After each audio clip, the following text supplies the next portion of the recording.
দুর্নীতি একটি খুব বড় ইস্যু। যেমন যারা ফার্মাসিউটিক্যাল ইন্ডাস্ট্রির মালিক, তাদের একটা বিরাট অংশ টাকা তাদের ড্রাগস প্রেসক্রাইব করার জন্য ডাক্তারদেরকে দেয়।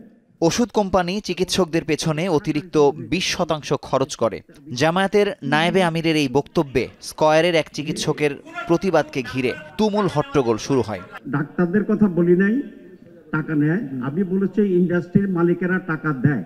স্টেজ থেকে নেমে কিছুক্ষণের জন্য বেরিয়ে যান প্রধান উপদেষ্টার বিশেষ সহকারী ডাক্তার তাহের বলেন, স্বাস্থ্য খাতের খরচ কমানোর নানা ধরনের সুযোগ রয়েছে।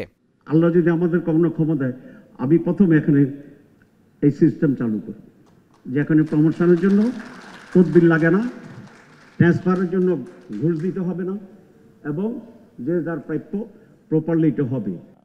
রাজধানীর একটি হোটেলে বাংলাদেশ হেলথ কনক্লেভ 2025 শিরোনামের অনুষ্ঠানে স্বাস্থ্য খাত সংশ্লিষ্ট বিশিষ্টজনদের সঙ্গে ছিলেন রাজনৈতিক নেতৃবৃন্দ।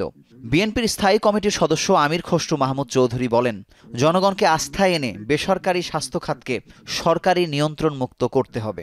আমি মনে করি প্রাইভেট সেক্টরে হসপিটাল বলেন, ফার্মাসিউটিক্যালস বলেন, যারা যারা আছে, দয়া করে এদেরকে সরকারের নিয়ন্ত্রণ মুক্ত করে দেন। So we have decided we will go for serious deregulation.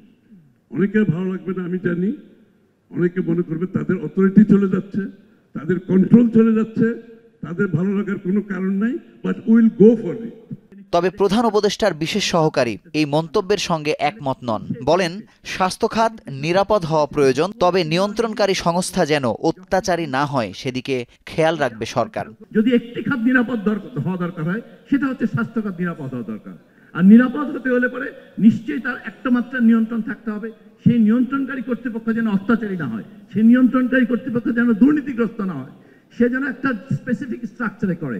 এখন থেকে সরকারি এবং বেসরকারি মেডিকেল কলেজ, হাসপাতাল, ডায়াগনস্টিক এক আইন মেনে চলবে, এটা স্পষ্ট বলেছি আমরা।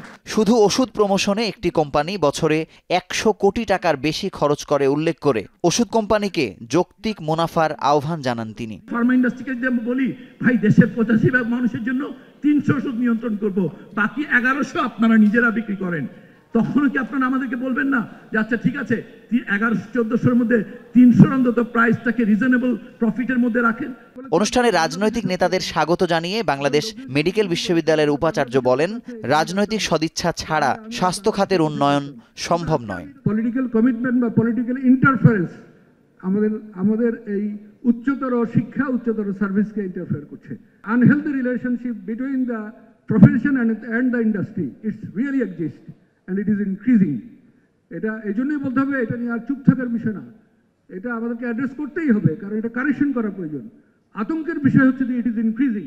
স্বাস্থ্য খাত সংস্কার কমিশনের সুপারিশের মধ্য থেকে 33টিকে আমলে নিয়ে সরকার কাজ করছে বলে জানিয়েছেন স্বাস্থ্য অধিদপ্তরের মহাপরিচালক। 33টি সুপারিশমালাকে সামনে রেখে কার্যক্রম শুরু করেছে। মুজাহিদ শুভ, এখন, ঢাকা। সাহায্যকারী সংস্থা হিসেবে কালার এক্সপার্ট, জর্জ স্যাপ এবং মাইল্ড অন হ্যান্ডস টেকনোলজি সমৃদ্ধ অরিক্স ক্রিস্টাল ওয়াশ আপনার লন্ড্রি এক্সপার্ট।